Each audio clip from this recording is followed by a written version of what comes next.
Okay, so first of all, welcome to all the participants to this webinar on innovative practices for a sustainable European agri-sector. We're very happy to have you here. This is a synergetic activity that gathers and converges the activities being performed under five different projects, namely F6S, Nostradamus, REGILIENCE, PaluWise, and AgriMate. And we're also having this count on the support of the Greentech Synergy Channel from F6S as part of this activity. So thank you all for joining. So first of all, just a couple of reminders. So the first is that this session is being recorded and you'll be able to access the presentations and all of the speakers' presentations afterwards. And the second one is that your participation is very much encouraged, which means that you can send questions or comments through the chat box or the Q&A specific box available here in Zoom. So continuing to our agenda. So this has been the welcoming words from my side. I'm the moderator of the session representing F6S, but also F6S. Then I'm going to yield the floor to Giulia Berni, who's representing the F6S project as the maturity tech lead, followed by the presentation of the Nostradamus project from Ioannis Varvaris, who is the coordinator of the Nostradamus project.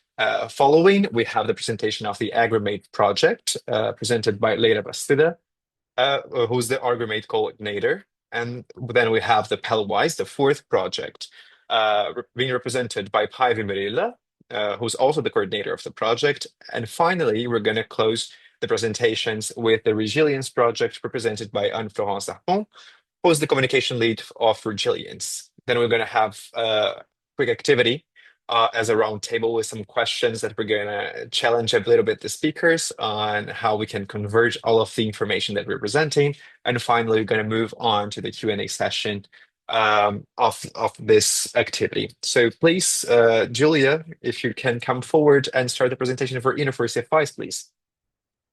Thank you. Thank you, Felipe, and thank you all for being here. It's a pleasure to meet you and know more about your projects. And I'm representing here F6S. It's an I3 project called Nature-Based Business Models and Emerging Innovations to Enhance Carbon Farming Initiatives while preserving biodiversity, water security, and soil health. Please, next one, Felipe, thank you. And indeed, as you can tell from the name, this project was born from the necessity to tackle environmental challenges we already experiencing right now and that are supposed to get severe and severe. And in particular, concerning the increase of CO2 in the atmosphere, the water and water scarcity and loss of soil fertility, that also have an effect on the ability to produce enough food while also preserving biodiversity.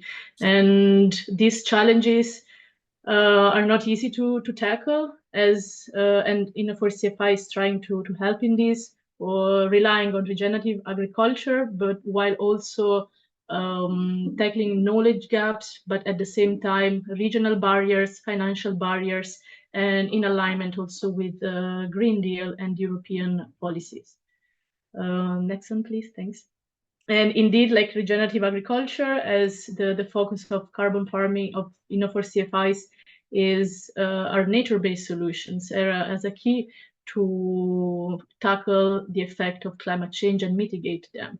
And in particular, we're talking about the carbon sequestration in 3 biomass and in soil, but we're not only looking at carbon sequestration per se, but also at water, soil, and biodiversity, trying to make the whole approach more sustainable. Next one, thanks. And that's so what's F6S? Indeed, like is a project born to support carbon farming initiatives, in particular agroforestry initiatives in the European Union, supporting carbon sequestration, but also preserving other natural resources of fresh water, soil, and biodiversity. And it's a project consisting of 21st partners led by Fondazione Amaldi, is an Italian foundation. And given that it's a regional fund, we're talking about 13 different regions in Europe who are participating in the projects. And I will later on mention and describe more the technologies and the living labs where we're operating. Indeed, the project is an European I3, Investing Industrial and Innovation Regional Fund. And we are now we just passed the half of the project, so it's we're like midway in the project implementation. The 20 partners are coordinated by Fondazione Amaldi. It's a mix of industry, research, academia, but also support entities who support business and entrepreneurships all around Europe. Indeed, these are the countries involved, and within the country, specific regions participate to the program. The objectives of carbon farming, the main objective of carbon farming is the first one is the creation of what's called the Carbon Farm Technology Platform. And indeed, it's like a modular integration of different technologies who aim to indeed address water, soil, monitoring, and in the end also financial aspects. And the integration is meant indeed to be adapted to the different contexts. That's why we are testing specific technologies in 4 living hubs in Greece, Italy, Spain, and Belgium, where always through agroforestry, different technologies are installed to support such activity and carbon sequestration. The second objective of the project is to support in particular the entrepreneurial sector and other SMEs dealing with sustainabilities and green tech in Europe in order to advance their technologies, but also their market entry.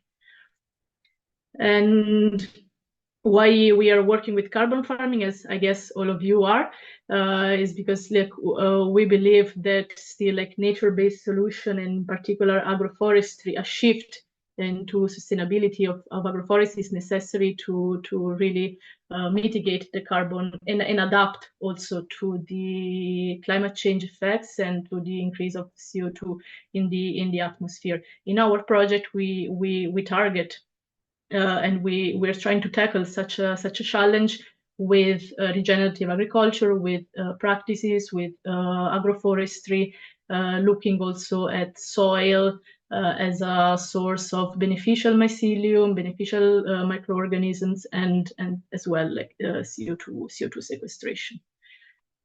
And as I said, the main technical outcome of the project is the carbon farming technology platform, because we know that support is needed also in terms of technologies to facilitate farmers in the adoption of such practices, and also to adopt such practices where maybe the environmental is not favorable. So where, for example, where there is no fresh water availability, or where maybe the soil is not fertile or ready to successful agroforestry activities.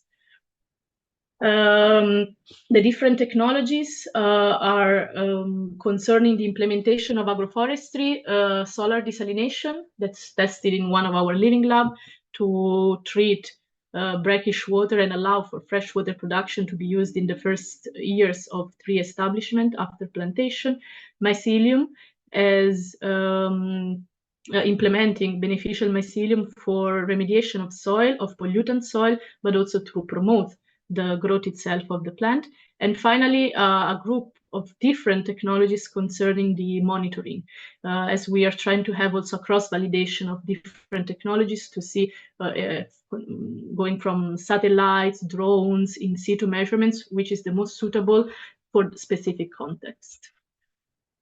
And the second objectives of supporting the European SMEs is tackled with two activities. One is the interregional market uptake hub.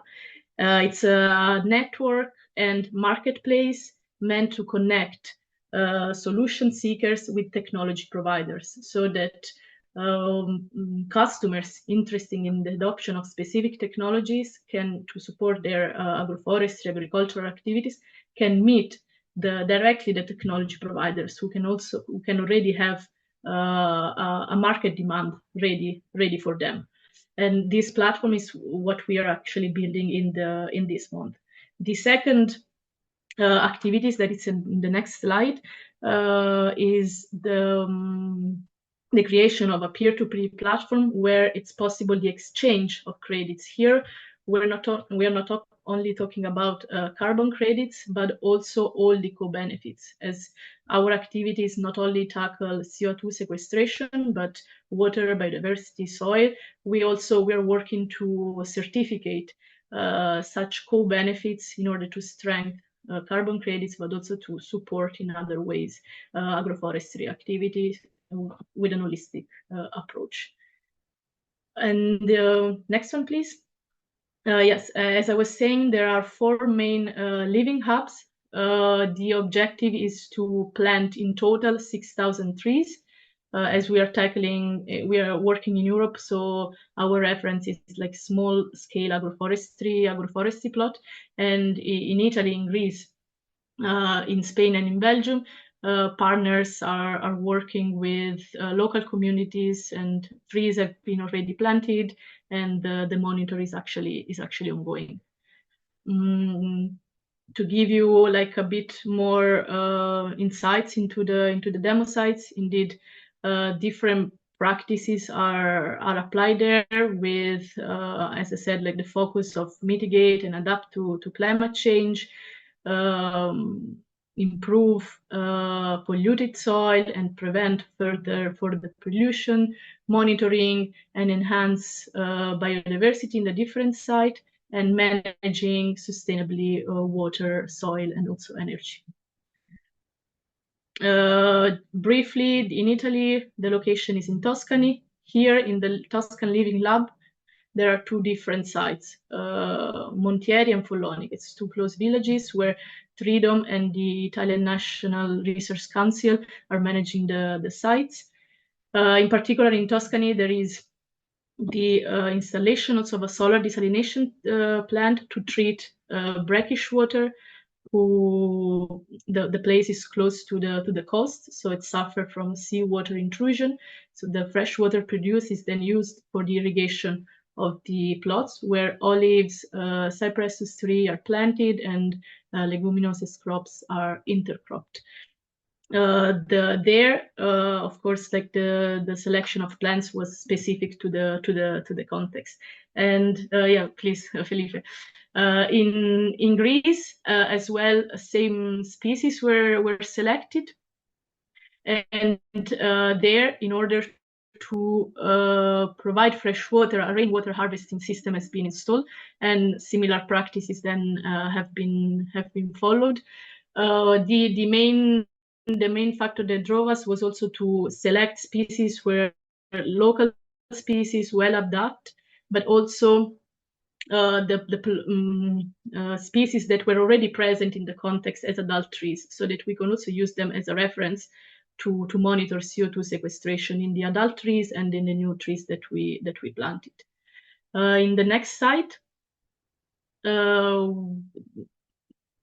that's in Belgium. Of course, different species have been planted, not olives or cypressus tree, as they're working with locally adapted. But there, our partner Novobio, who is a Belgium SME, is specialized in the selection of mycelium, and in particular in this site, they are testing different fungi species with different plant species to perform phytoremediation and mycoremediation in the soil, next to, of course, agroforestry activities.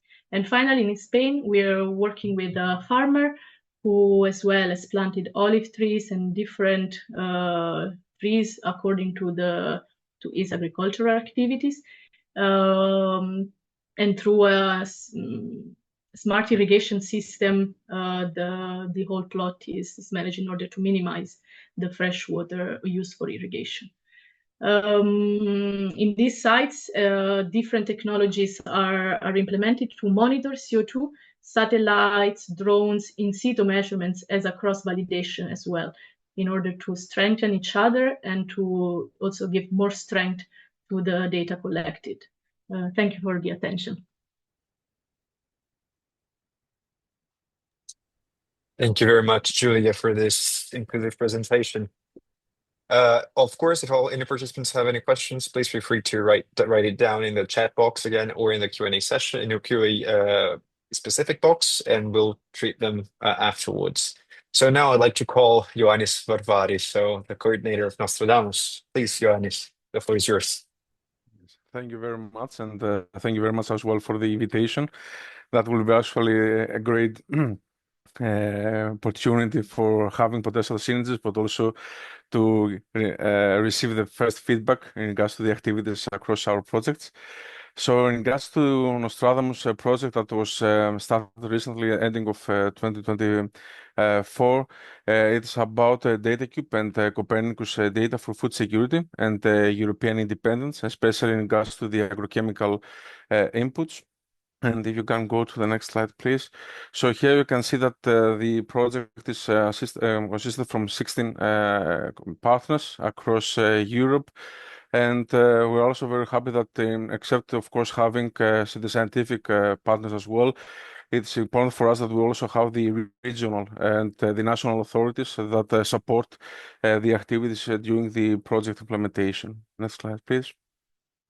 So the first one and the most important was likely, okay, what was called Nostradamus, that it was based on the Nostradamus about foreseeing future events. So similarly, that the Nostradamus project will foresee the agricultural needs and opportunities, and how this can be, the digital tools can be utilized that can be in regards to the near real-time data and analysis for supporting the informed data, the informed decision making and policy shaping. So in generally about Nostradamus project, they will utilize an Earth observation, remote sensing data and IoT solutions, and provide digital tools to the stakeholders about informing decision making and policy shaping, but having as well in mind the important aspect of inclusivity, that these digital solutions that will be developed will also be even for areas with weak connectivity, and will support the upscaling of the transition to more digital agricultural sector across European Union. Next slide, please. So regarding the Nostradamus mission vision, there will be likely two critical components that are also complementary to each other. So the first one is about informed, cohesive, and data-based policy shaping. So that was also foreseen during the project. Was that we need as well to establish the digital tools that will also support not just the data-based policy shaping, but at the same time to assist in achieving more cohesive policies in different aspects and different European strategies and objectives that have been already set, including EU Green Deal, the strategy for data, the forthcoming soil monitoring law, and the regulation about land use change and forestry, among others, including, of course, the Common Agricultural Policy. Then, at the same time, is also the inclusive decision making. The previous slide was about the responsible database decision making. So again, having all the quadruple helix and that we have also foreseen to have it as quadruple helix in our case. That is the four helixes, including the civil society, the policymakers, the researchers, and the industrial sector.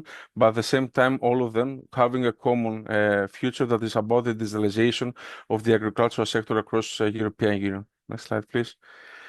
So regarding the Nostradamus objectives are having seven core objectives. So the first one is about utilizing and incorporating digital tools, and that will support the advancement and the achievement of European strategies in regards to including the Green Deal and the Common Agricultural Policy, and then will also support the informed monitoring, reporting, and verification framework across different perspectives, including, of course, as well mentioned before, about the carbon farming.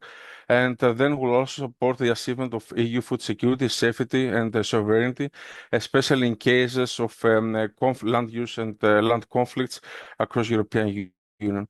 Then the second was about to identify the obstacles and the challenges that the agricultural sector across European Union faces in regards to the digitalization, and including as well the limited capacity building, especially in specific areas across the European Union, and how we can support the user-oriented training activities in order to at least to assist in upscaling the digitalization of the agricultural sector. The third one was about the long-term collaboration. So one important aspect is not to provide digital tools only for the farmers, but to have them included across all the entire process of developing the digital tools, but at the same time as well to have further feedback from among all of them, and at the same time to establish a co-creation framework that will also incorporate and include all the different actors. At the same time, they will give the feedback on the different perspectives regarding the opportunities and the challenges they face daily. And finally, is then as well to accelerate the digital transformation by incorporating data aggregation, and especially in our case is about the data cube technologies that will operate as one-stop shops that I will argue from later in the next slides. Next slide, please. Regarding the fifth one is about to incorporate the edge, cloud, and mixed solutions that, as mentioned before, is that Nostradamus digital solutions will not only just be regarding areas with easily access to connectivity, Wi-Fi internet, but also in regards to weak connectivity areas that will also support these areas to integrate the digital solutions, but also to have more informed and data-based decision making and policy shaping. But at the same time, we also have to evaluate the performance of these solutions and set up a harmonized framework that will not only be in regards to environmental impact assessment, but at the same time will also be how these design solutions that can support the socioeconomic development of these areas, but at the same time as well, important aspect for us will also be the energy efficiency of these design solutions and how it can support the reducing of the costs from the end users. And finally is to deploy and adopt these digital solutions to also through a user-friendly interface that will also support the sustainability of these frameworks that will be built during the project. Next slide, please. So in regards to the methodology in general, it's about the first, and as mentioned before, is that one critical aspect of the co-creation approach and the multi-actor approach that needs to be established across all the entire project duration. So that's why across the countries that are being involved, we also have the establishment of the multi-actor platforms. But these multi-actor platforms will also support the identifying the needs, opportunities, and the challenges that our end users and target groups are facing in daily operations across agricultural sector, and then to also support the collaboration, but also their participation in the demonstration activities and user-oriented training activities. Next slide, please. So here you can see the general concept of Nostradamus project. Just I will go very briefly. It's about to establish these 5 one-stop shops, so 5 data cubes that will be established across 5 countries. In our case, we call them 5 supermarkets of data. So meaning that we have the Earth observation data, the open access databases, but as well we also have the agricultural market and socioeconomic data and the in situ data from the demonstration sites, which all of them will be integrated into these 5 one-stop shops and under a user-friendly graphical user interface that the end users will also be able to visit and get information across at the national level. At the same time, there are also some data requirements that we need to establish across the project. So we have the data requirements for our 4 main modules. It's about the drought and the vegetation stress and drought monitoring, the soil fertility and crop nutritional management, the crop suitability and agricultural yield estimation, and finally, sustainable and efficient pest management. Then, at the same time, having as well some user-oriented training activities, so not just providing capacity building, but have a targeted capacity building based on the challenges and the needs our stakeholders are facing.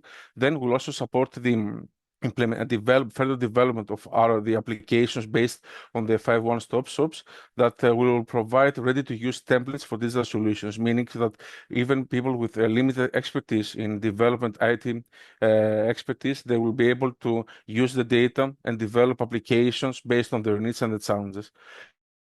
Finally, based on the validated and demonstrated these are solutions that have already been developed from the core modules, we will also have two open calls, one that will be for decision-making digital solutions and one that will be oriented for policy shaping. Next slide, please.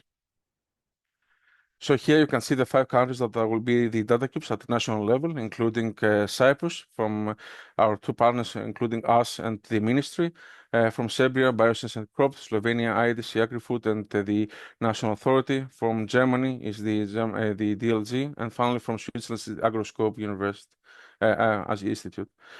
So regarding the data requirements that mentioned before is that one of the main core elements of the project is about not only having the internal data requirements, that's about the development of the modules and applications, but at the same time is trying to break up and to foresee the non-isolation of the projects and initiatives is also to support European strategies that have been similar objectives with Nostradamus. So further to include data into these 5 national data cubes with data that can support the achievement of the European objectives, but at the same time we will also provide the opportunity to other projects to include in our data cubes additional data that will support the upscaling of their project outcomes, meaning that we'll try as much as possible to support in that case as well other projects in regards to some data that will be maybe as useful in these 5 countries and can also be further utilized and exploited in their projects. Next slide, please. So here you can see about the EU strategies and based on the national needs. Of course, this is just for the beginning, so we will also have now to map how we can, which of the indicators that could be also be incorporated into these 5 national data cubes could also support this specific, I already identified through the project, the European strategies, and then also a number of the projects that we will also aim to support with data for their potentially upscaling of their outcomes. Next slide, please. Of course, in order to achieve that, we also have to set up some data requirements for evaluation of the data requirements that we receive as a project. That means that it needs to be open source, for example, to be measurable and traceable. But at the same time, is the main aim of that is to improve the sustainability performance of the agricultural production. And our aim as well is to ensure the collaboration, the synergies with other projects with a similar objective, including as well for achieving informed decision making. Next slide, please. Finally, about as more spoilers that our 2 open calls that will be coordinated from F6S is that we have 2 open calls. One will be for farm decision making, and it's about decision making and for agribusiness. And this call will be on September 2026, and one that will be about digital applications for policy creation and evaluation that will be on January 2027. Both of them, the main aspect is to provide and develop the third parties that will join to develop further digital applications that will be oriented based on these 2 open calls and will further be supported from the data that have been already provided from the Nostradamus project. Things like this. So regarding the Nostradamus mission is that about powered co-creation driven by innovation, and we would also like to invite you to follow up with our social media and further exploit the opportunities about the open calls that will open at the previous mentioned time frame. So this more about. Thank you very much. Thank you, Ioannis. Thank you for this insightful presentation. Well, maybe we could move on now to Leire Bastida from AgriMate. Okay. Okay, hello, can you hear me right? Yes. Okay, right. So thank you very much for inviting me to this webinar. So as Felipe has mentioned, I am the project coordinator of AgriMate. So next slide, please. So in summary, the title of AgriMate is just transforming pruning, focus on smallholder agriculture with enhanced productivity and working conditions using augmented reality and robotics. This project started on February of this year and has a duration of 60 months. It has a duration of 60 months because we have open calls. at the end of the project, because as I am going to explain later, it depends on, we are focused on olives and vineyards, and it depends on the pruning season for this kind of farming. So that's why we are aiming this 16 months.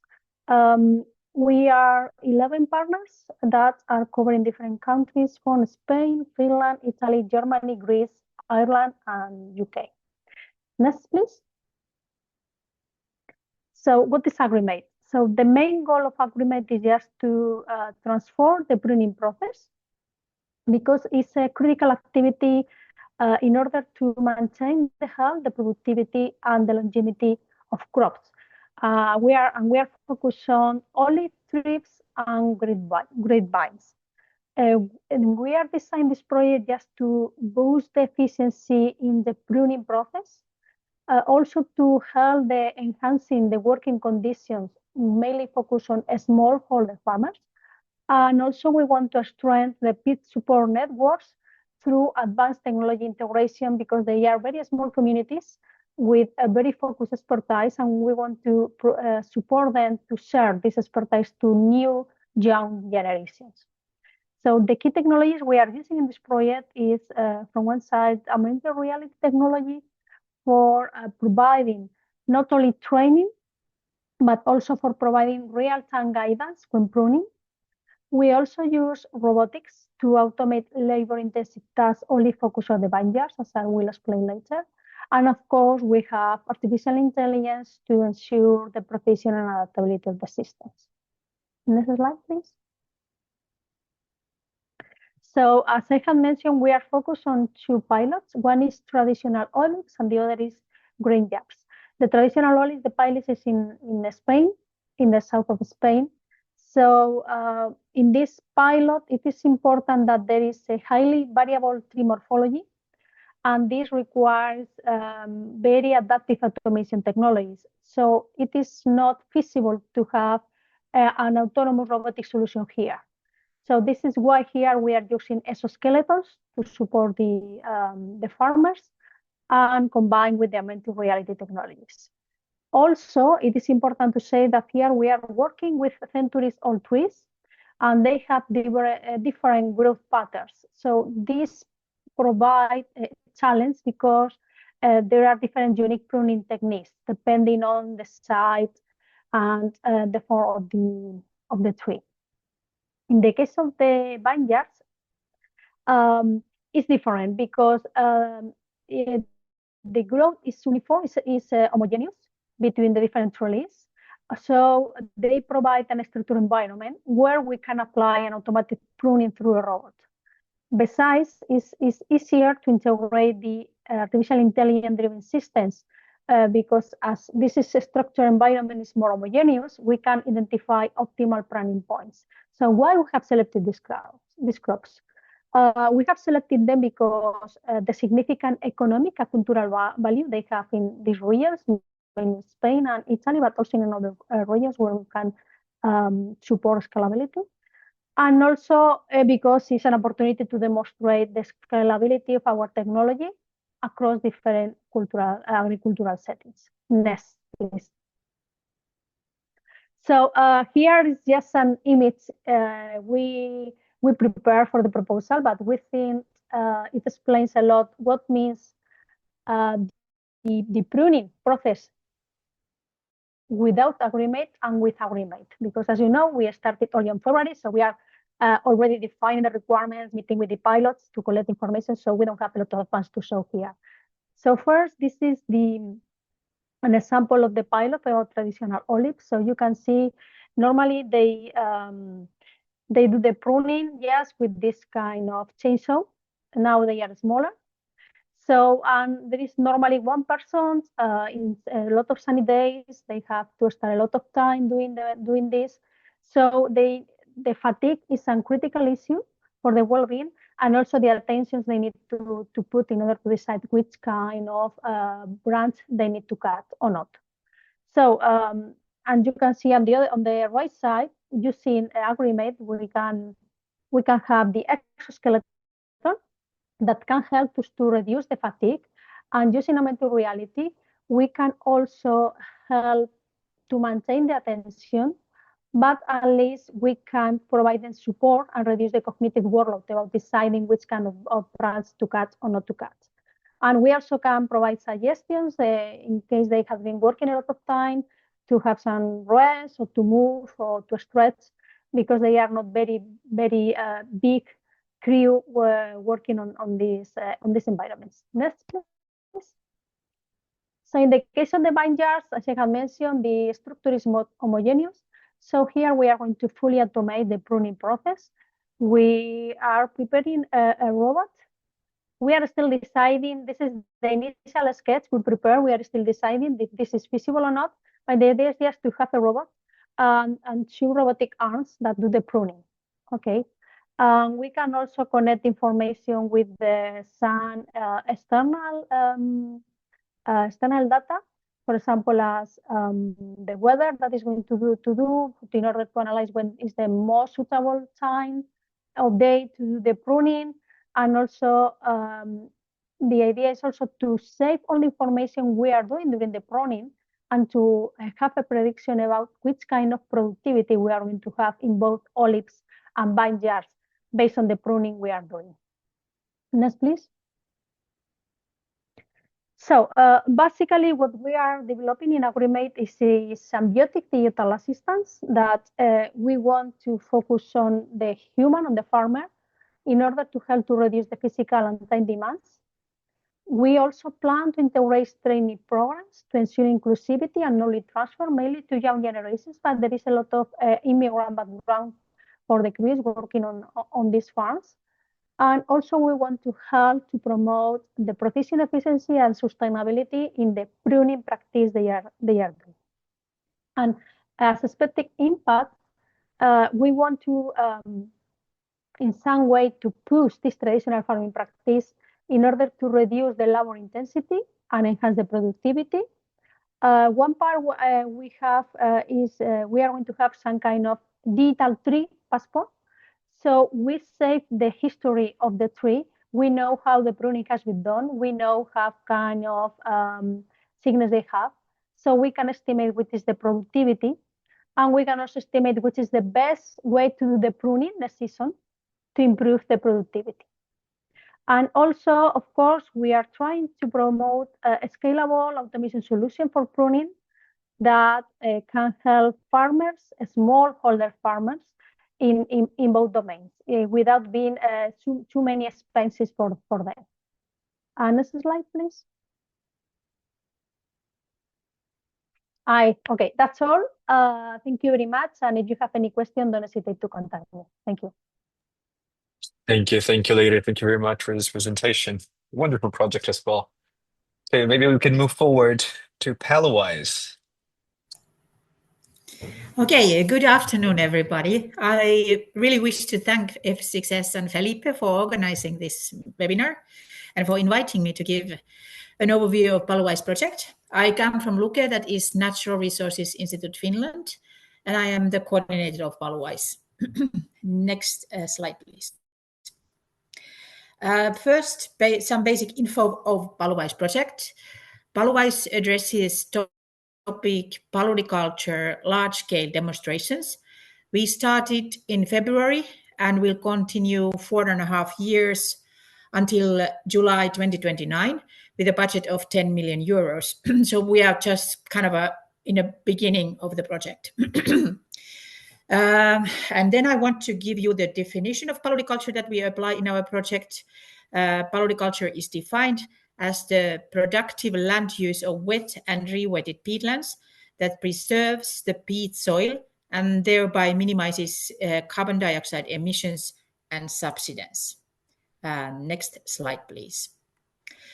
Our ultimate goal in PaluWise is to develop advanced solutions for productive use of rewetted degraded peatlands, and in this way to support the climate objectives and nature restoration actions of the EU. We are currently establishing 4 large-scale paludiculture demonstration sites, which are the hotspots for multi-actor activities. And our goal is to provide recommendations for its large-scale deployment in the EU. Next slide, please. So here are the more specific objectives of PaluWise. The first objective tackles to the question on how to find the best spots for polyculture. We are assessing which degraded peatlands are ideal to be converted to polyculture. Working Package 1 especially is devoted to assessment of rewettability. This will involve creating a list of rewettability criteria and their translation to a decision support tool. This tool will model the interaction between rewettability opportunities and constraints, and to produce spatial assessments of rewettability potential. Secondly, at our 4 large-scale, at least 50-hectare demo sites, we are developing practical solutions and recommendations to help farmers and landowners to convert degraded organic soils to polyculture. We provide guidelines on how to demonstrated activities can be replicated and scaled up. Thirdly, we are actively engaging all key players, from local communities to policymakers, to overcome barriers and increase understanding of polyculture to facilitate its sustainable upscaling. We are quantifying emission reductions and carbon sequestration potential and other environmental benefits or maybe impacts of polyculture to show its contribution to climate and EU targets. And then finally, we are also identifying socio-economic challenges of implementing polyculture. Our goal is to provide recommendations that improve policies and legislations, making it easier and more rewarding for farmers and landowners across the EU to adopt polyculture practices. Next slide, please. In this slide, I kind of tried to compress the activities of PaluWise into just a few sentences. Our approach is to cover the full sequence from deciding where to set up a site. That includes, for instance, a decision support tool for rewettability. Working Package 2 will demonstrate what works well in a site, and tasks related to what are the benefits and impacts in emission reduction, carbon sequestration potential, biodiversity, and other ecosystem services at landscape scale. They are managed by Working Package 3 and 4. Working Package 5 tackles the questions how to upscale and get support, identify barriers, and provide recommendations to boost improved policy and legislation for large-scale deployment of polyculture in Europe. Next slide, please. So here you can see the participant countries and location of the demonstration sites and knowledge sites. We have altogether 8 participating countries. In this map, the countries having a large demonstration site, they are colored with a dark orange. These countries includes the UK, the Netherlands, Poland, and Finland. Our main crops in Finland is downy birch, in Poland, sedges. These are the countries where we start from the very beginning. And in the UK, the main crop is typha, and in the Netherlands, the reed. And these 2 countries, they have started their activities already earlier, so they are more experienced and can show, a little bit more advanced things than we in Finland and Poland, where we can show the how to begin the polyculture practice. And for these, we consider the whole value chain. Besides the 4 demonstration sites, we have identified a set of ongoing polyculture sites, including PaluCentrale in Germany, whose experience is benefiting PaluWise project. And then also we have smaller scale sites in Latvia and Lithuania. These partners form a network to support PaluWise through providing lessons learned guidance and engaging actors in innovating improvements, for instance, in maintaining high water levels, adapting machinery, and choosing suitable crop species. Next slide, please. This slide provides you an overview of the polariculture value chains in each country. This includes also non-partner organizations that have agreed to be involved in PaluWise. The primary crops are downy birch, reed in Finland, reed in the Netherlands, taifa in the UK, and sedges in Poland. And then also reed cannery grass in Latvia and Lithuania. And they produce biomass to be harvested and processed to provide raw material for production of biochar.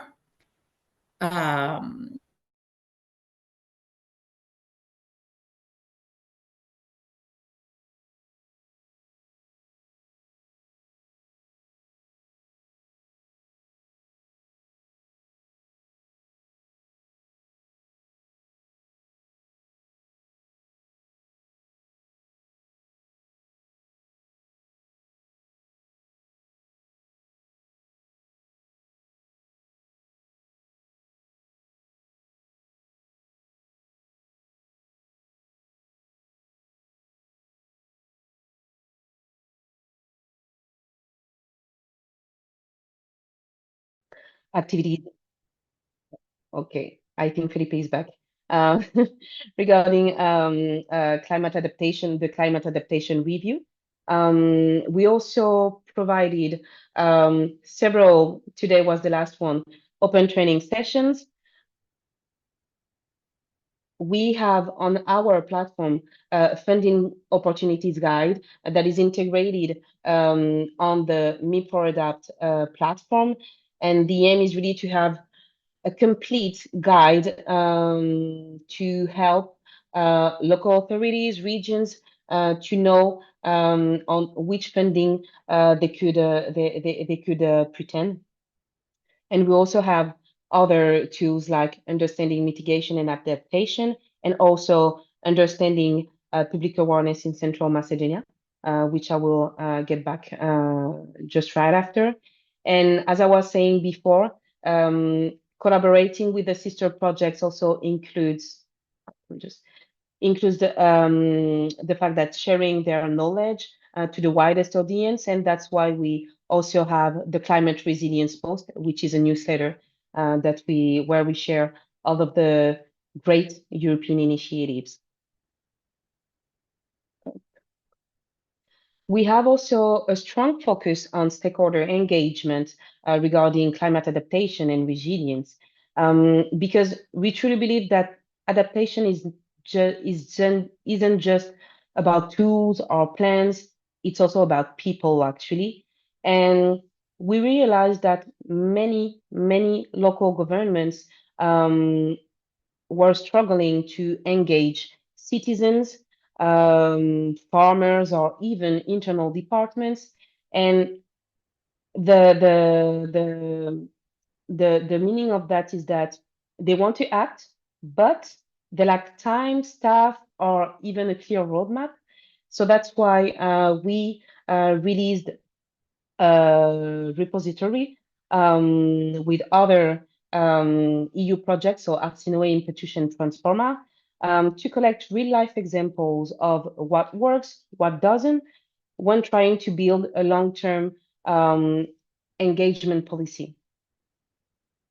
And so we raised 4 key recommendations, which are, first, adapting your strategy to your community, because we don't see the value to just copy-paste a tool from somewhere else. And we really need to start with what the local people care about.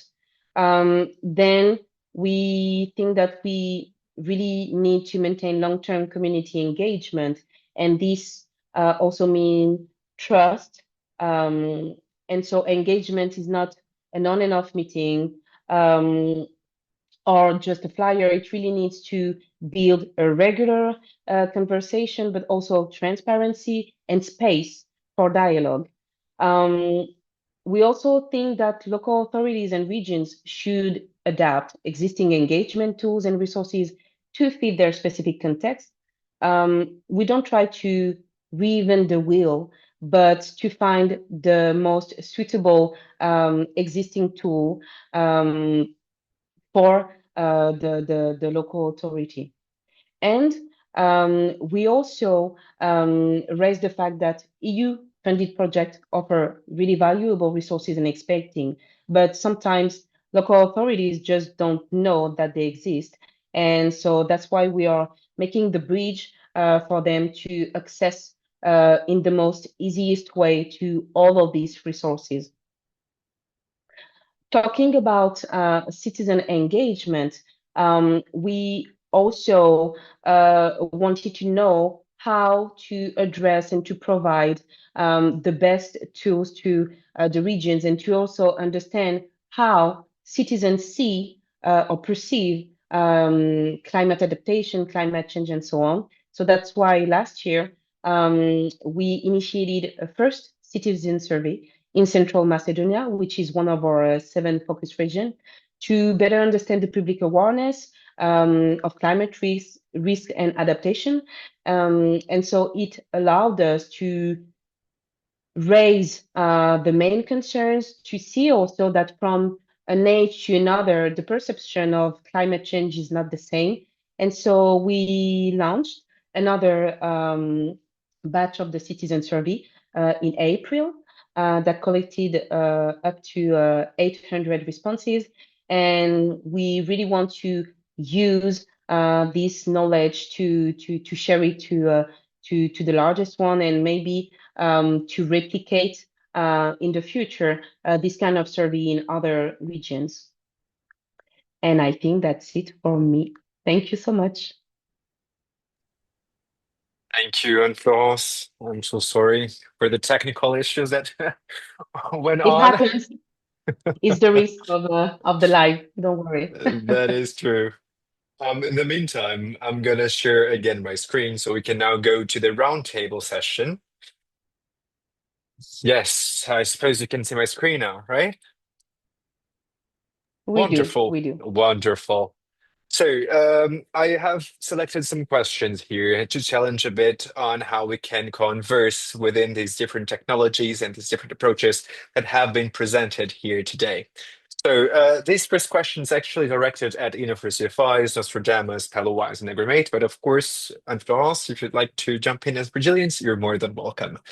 So we have here diverse technological approaches from each of the projects, right? So we have the carbon farming platforms, we have robotics, satellite data, culture. So, but within these outcomes that you have within each of your projects, so what do you see as the most significant technical challenge to integrate the solutions within the projects, but also beyond your projects, and also how can we integrate these different solutions that each of the projects propose in a holistic, sustainable agricultural system for Europe or even at a national level? It's a quite complex question, I must say. So maybe we can start with Giulia from University of Iowa. Giulia, can you elucidate it a bit? Yeah. Yeah, thank you, Felipe. Looking at our technologies and the work that we're trying to test in the living hubs, what we realize is that working with different kind of data collected on different systems, as we have trees, CO2, water, soil, and also in different contexts, like what we would like, the greatest challenge that we're facing, and we're also trying to solve within the project, is like interoperability. So the alignment of data formats, spatial and temporary solutions, and also like system architectures across the different technologies. We are trying, and what we're trying to do is actually to establish also such systems that can talk to each other easily, and that can also communicate trust from the outside to the outside. So like we are trying to overcome isolated system with different formats, semantic standards. And concerning interoperability, in particular, the University of Salamanca is developing a data space where basically is a centralized database where each partner can contribute that enables sovereign data exchange, and the data providers always remain in control. For the trust and verifiability, they're instead using oracles and blockchain so that each data is anchored to a cryptographic proof of the data that can be easily tracked. So the challenge for us is not really the lack of technologies, as luckily we are in an environment with several innovators. We are also approaching them with the open calls, but it's more like to enable a trustful and easy and smooth conversation. Thank you for this, Giulia. I mean, interoperability is one of the main subjects that we need to discuss in any of the upcoming and emerging technologies, right? So maybe Ioannis, you could also jump in a little bit. Yes, actually, I fully agree with Giulia on what is mentioned. That in general about, and that was also made the main focus from the Nostradamus project. The first one was about the fragmentation of data, especially in the agricultural sector, and especially regarding the isolation in regards to data provision about different European objectives. The another one challenge that we have also identified was about the digital literacy and about the concern of the end users to adopt the digital solutions that will be mainly used across the different or daily operations. So that was also regarding the technological readiness in order to further use the digital solutions in the daily operation, but also in regards to the informed decision making and how this could also potentially support the daily activities.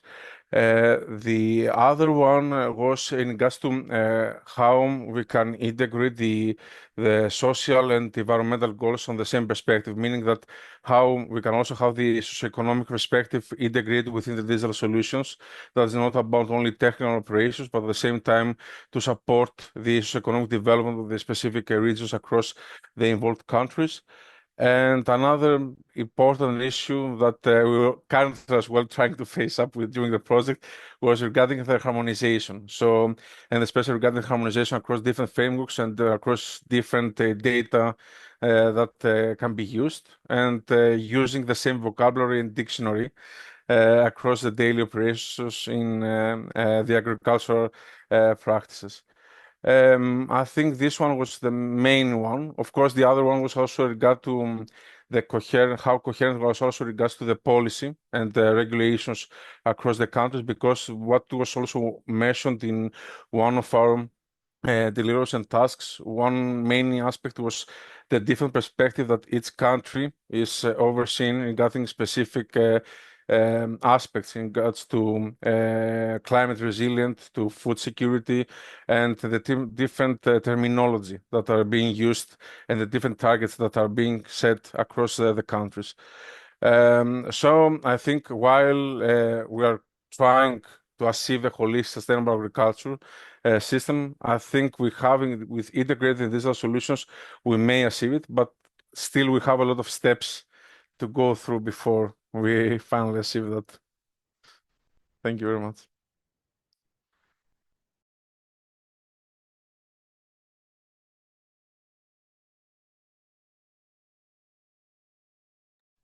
So maybe we can continue with Päivi.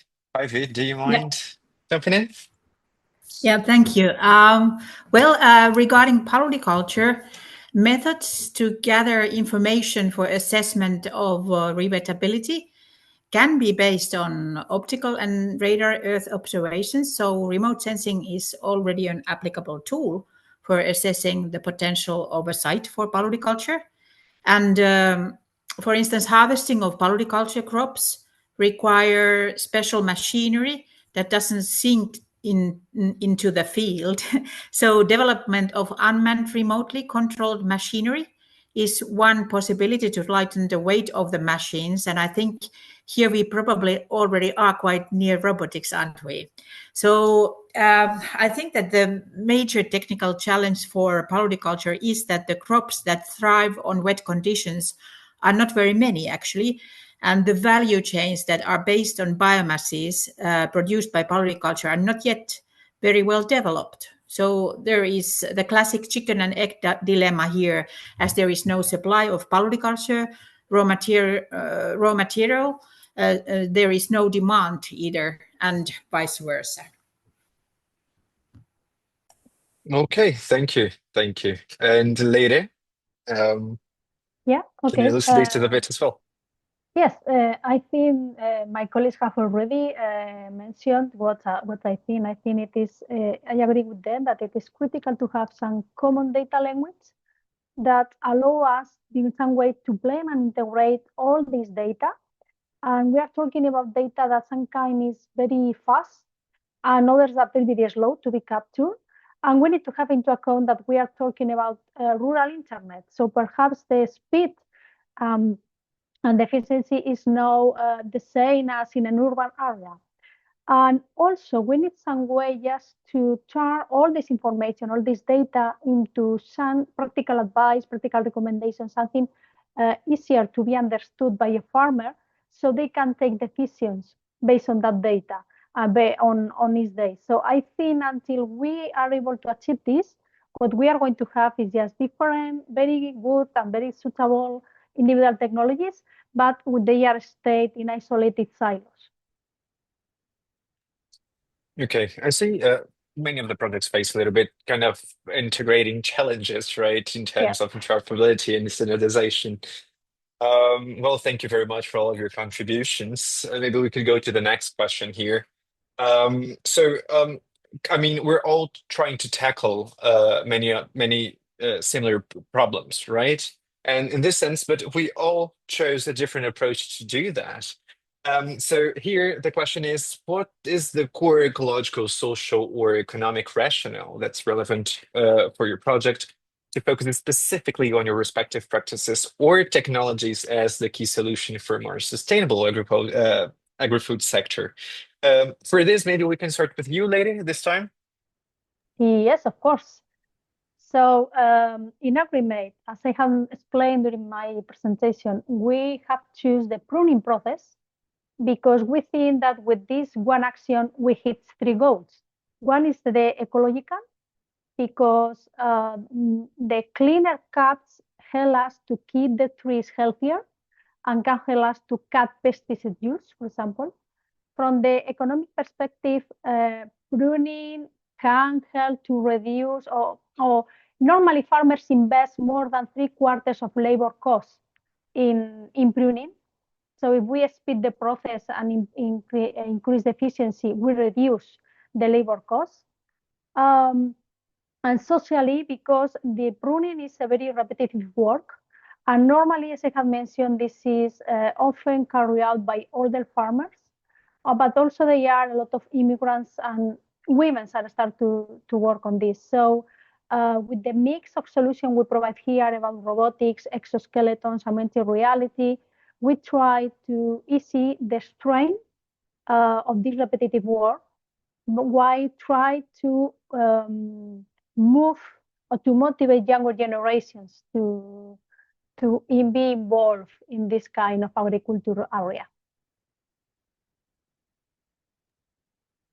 Thank you. Thank you for your contribution, Leire. Maybe now we could go to Anfos. Sure. Well, although Resilience doesn't focus directly on agri-food, I think that our work is pretty complementary, actually, because we have regions to identify and to apply the right mix of climate solutions. And I think that it includes agriculture, which is often one of the sectors most at risk. So I would say that ecologically, we support the territories dealing with floods, droughts, land degradation, and other natural hazards. And socially, we really prioritize local engagement. And it includes also farmers and rural communities, which can be a very important part in our regions. And economically, I would say that we guide the regions towards the right tools and funding to make their strategy real. So yeah, I would say our rationale is to make adaptation locally grounded, inclusive, and actionable. Yeah. Many thanks, many thanks. Maybe Päivi, you could also jump in this one. Yeah, thank you. Well, first of all, paluriculture can reduce greenhouse gas emissions on an average by 50% and sometimes even up to 70, 80%. So changing drainage-based agricultural land to paluriculture has potential to play a key role in the transition towards carbon neutrality. And it's also important to mention that last year in 2024, the EU adopted the Nature Restoration Law, and this law cites paluriculture as a viable restoration measure. And the Nature Restoration Law, alongside with related legislation, mandates the restoration of 30% of drained peatlands in agricultural use by 2030, of which at least a quarter shall be rewetted. And by 2050, a half of such areas shall be restored, of which at least a third shall be rewetted. And paluriculture is seen a key tool for achieving these targets and offers many co-benefits, including climate change mitigation, biodiversity, and water management. But currently, there are too few large-scale sites involving local actors that demonstrate industrial-scale paluriculture farming models. And more science-based information is needed because peatlands across Europe are very variable, and this makes it difficult to decide what to grow, where to grow, and how to manage water levels for paluriculture. And finally, the shift to paluriculture is not incentivized politically nor economically, and these measures should also be include value chains and markets. So this was my my part of here. Thank you, Päivi. Ioannis, can you please? Yes. Yeah. Yeah.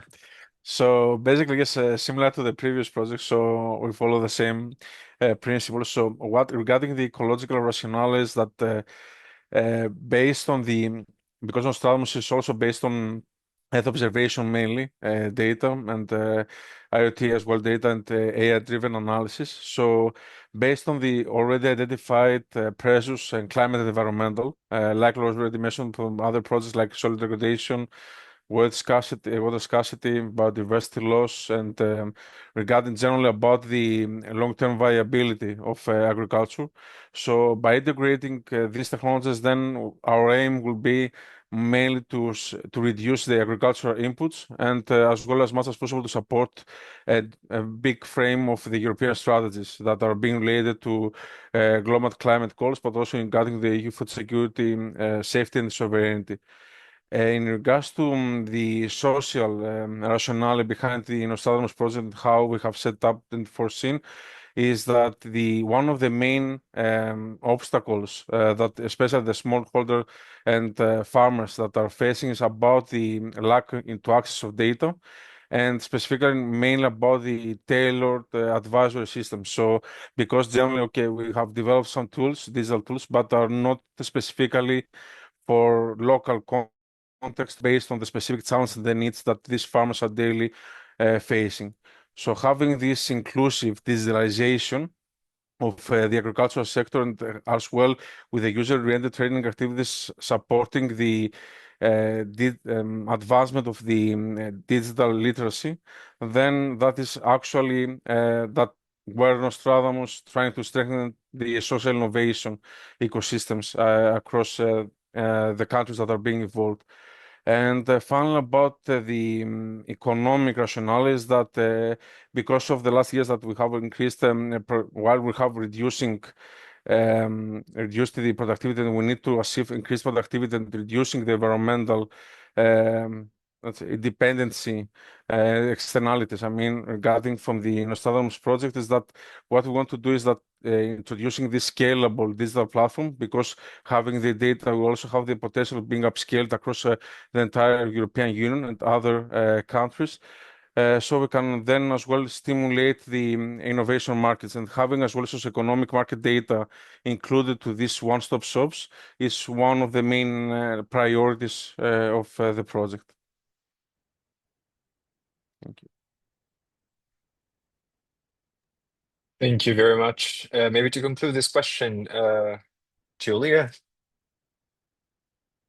Yeah, thank you. I think like we're pretty aligned with the other project. That's of course like the ecological rationale in the case of for CFIs was carbon sequestration through agroforestry activities, but not only looking at the mere CO2 storage, but with like an holistic approach, we would look also at other factors and in general like sustainable agriculture. In fact, like an approach was followed in our project is the WEF nexus, that means like water, energy, food, and ecosystem. So that's an approach that we're applying and that looks at all the interdependencies between such resources. That's why, like when looking at carbon sequestration, of course, we're working with technologies who monitor the above ground biomass, but we also have sensors who monitor the water use, the soil health, and the biodiversity improvement before and after our intervention. Of course, such ecological benefits, in order to make them, let's say, appealing, we are like tokenize them so that they also represent, I mean, they give more strength to carbon credits, but they also represent a revenue for the producers, and in this case also for the farmers who would apply such an approach in order to support them and to engage them in more sustainable practices. Moreover, in the economical side, creating the marketplace and also the HIMU platform, we want to create a place where customers and providers meet, so that not only in terms of tokens, of environmental tokens, but also in terms of technologies. We want that innovative SMEs with strong technologies that are useful and necessary for supporting agroforestry and carbon farming in the European Union in this case, but also further have a clear demand, and that's why like we are creating such platforms in order then to enhance the social acceptance. That we're relying on oracles and blockchains, so that everything that we do, every data that we produce, every transaction is like transparent and immutable. Thank you, Giulia. Thank you for your insights as well. So maybe we can go to some more questions here, because there are some specific aspects for each of the projects that maybe they're worth exploring. So we have AgriMate that aims to empower small farmers with robotics and extreme reality, and we have Nostradamus that seeks to provide accessible satellite data for the same group. So how can exactly do you foresee that both projects then envision their respective technologies complementing each other to address the challenges small farmers face in adopting greener practices and improving productivity?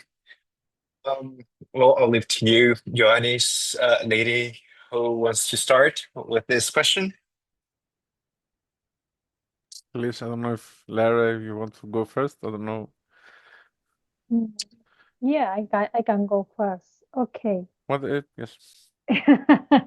Okay, so based on the information Ioannis has provided about Nostradamus, I was thinking that for me, I can think of Nostradamus as the eyes in the sky, and I can think about AgriMate as the hands on the ground, something like that. So I don't know if the symbol is easy to understand. So I think that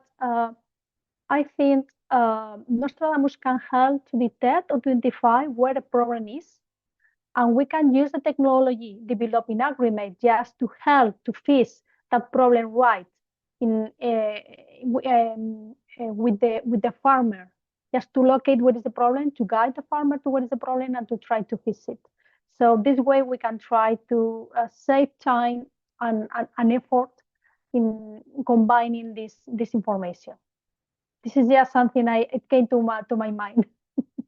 I don't know, what do you think, Ioannis? Yeah, fully agree. Actually, yes, I was not having in mind as well this with the satellite data, but fully agree that in the integrated system that let's say Nostradamus provide the satellite data, and then having as well the robotic systems that can be integrating this information from Nostradamus data cubes, that will be especially giving the digital solutions that, okay, we can see from the satellite perspective, we can see the macro insights, but of course we cannot achieve the resolution that the robotic systems can achieve through the ground measurements. So I think integrating these two will be the optimum one, achieving best results for the daily operations. And of course, as well, because both projects are focusing on the digital tools, then having as well capacity building activities, then unifying and trying to have a likely more, let's say, synergistic approach in regards to the capacity building, I think will be mainly regarding the social rationale that we mentioned before about increasing the digital literacy across European Union, across different ecosystems. Thank you very much. Wonderful. It's really wonderful to see how you perceive the synergy. So for the next one, it would be rather directed at for CFIs and PaluWise, because we're both talking about carbon sequestration, but in different methods, right? So we have for CFIs going for carbon farming based on the carbon farming technology platform they're developing.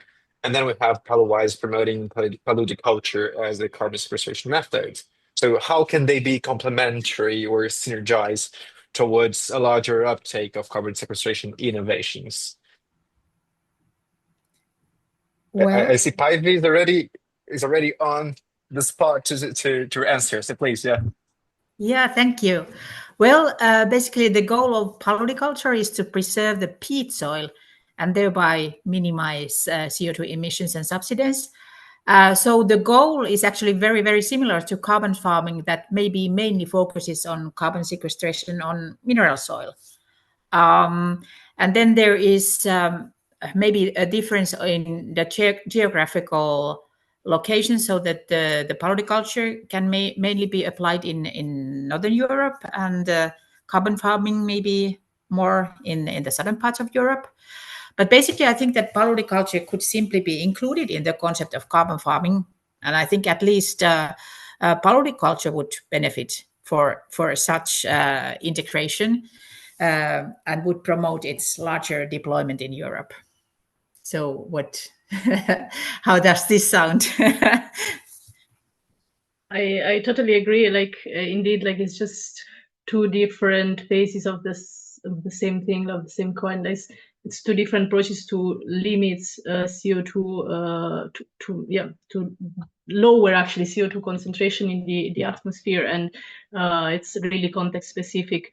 If we look not specifically at the technologies who could overlap at some point, we may look at the platform that Inno4CFI is creating, in particular the platform that supports such activities. So if we reason that in Inno4CFIs we have a wide spectrum of monitoring MRV technologies to collect data and to strengthen the environmental benefits that we produce. Basically, the data that are in this case collected in the project PaluWise would just be integrated in our platform. So what we are trying to create is clear KPIs, clear methodologies to collect this data, and then actually with our data space there in oracles there is an automatization, so directly the sensors on field send those data that are protecting and stored in the data space, and there the owners are responsible for it and are also responsible for their sale if interested. So in this case, it could be like joining efforts in reaching an economic sustainability of the practice that we are applying and that we are promoting, both with the data space, with the HIMO platform and tokenization.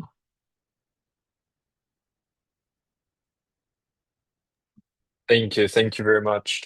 And to conclude the roundtable, then, maybe we can go to a specific question for Resilience, but of course, all of the other projects are more than welcome to join in stream because, well, there is one specific aspect of Resilience, which is, I mean, First is halfway through, the other projects are just in the beginning, but we have Resilience that it's about to finish, right? So I think there are already some lessons learned to be shared with us because Resilience focus on building these climate-resilient pathways by connecting regions with innovative solutions.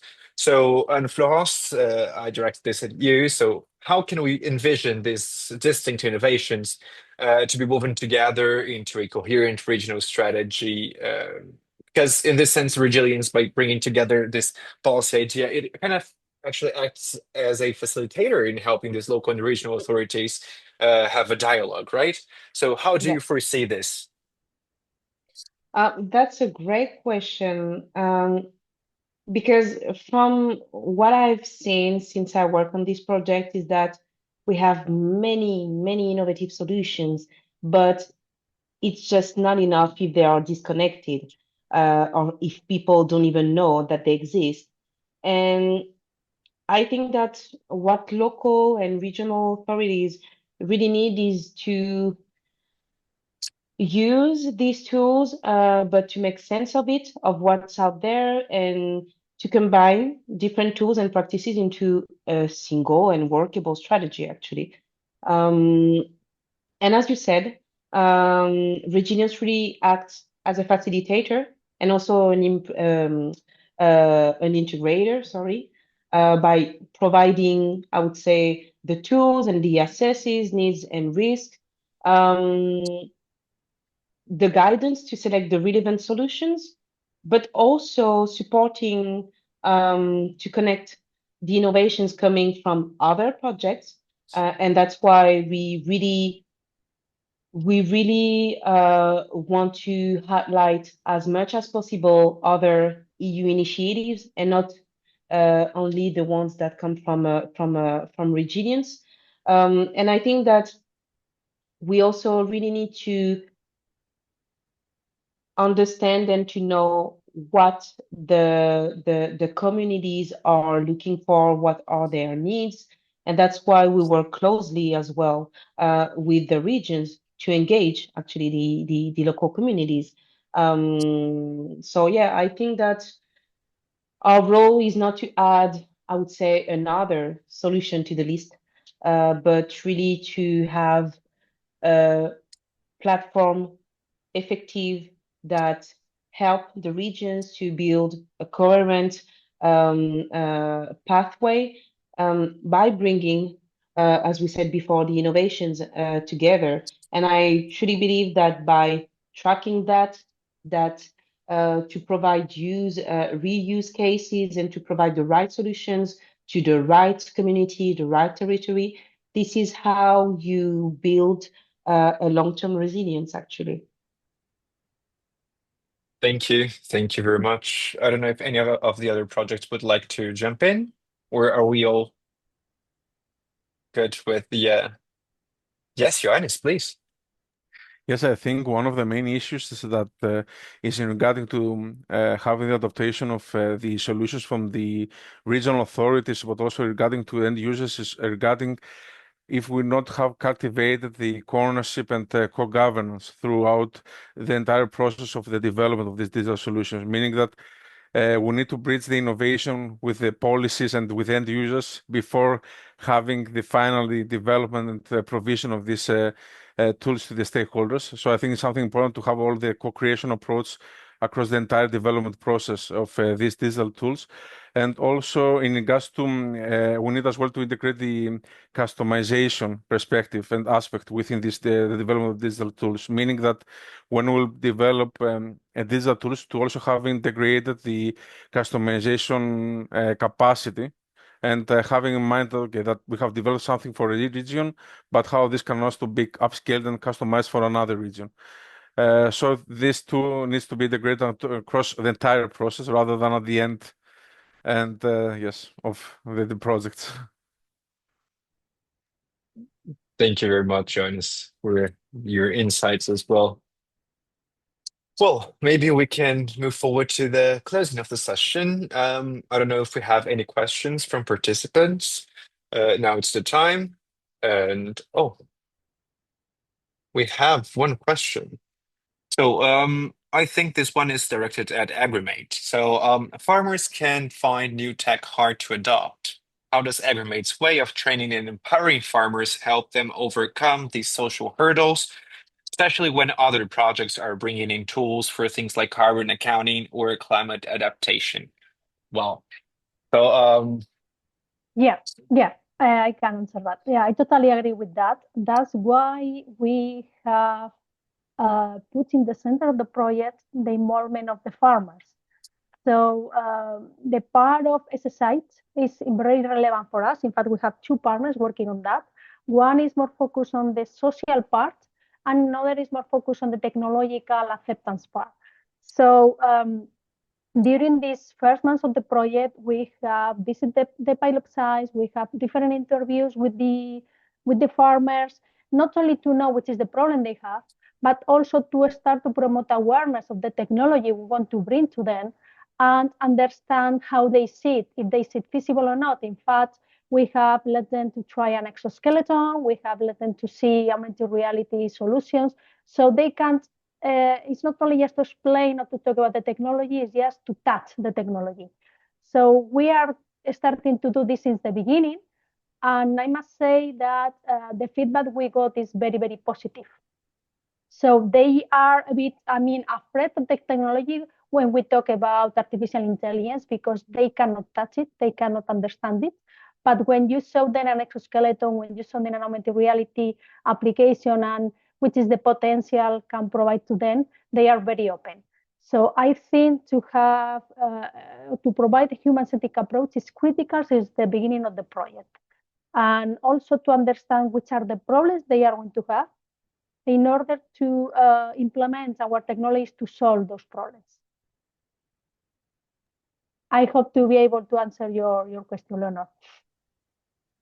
thank you. Thank you very much, Leire. Well, given that there are no more questions, I think we can close up the session. Yes, no more questions here. Thank you very much. Thank you to all the speakers for joining and for taking the time to clarify things about your projects, the information about your projects, to participate in this synergetic activity, going through the round table. I know it was kind of rough for the questions, but thank you very much for your expertise and your availability. As for the participants, I hope to see you next time. We have another synergetic activity. Okay, Thank you. you very Thank much, you very Felipe. much. Thanks for all. Thank you very much for the Thank opportunity. you. Yeah, It's been goodbye. a pleasure. Bye-bye. Pleasure Thank meeting you. you.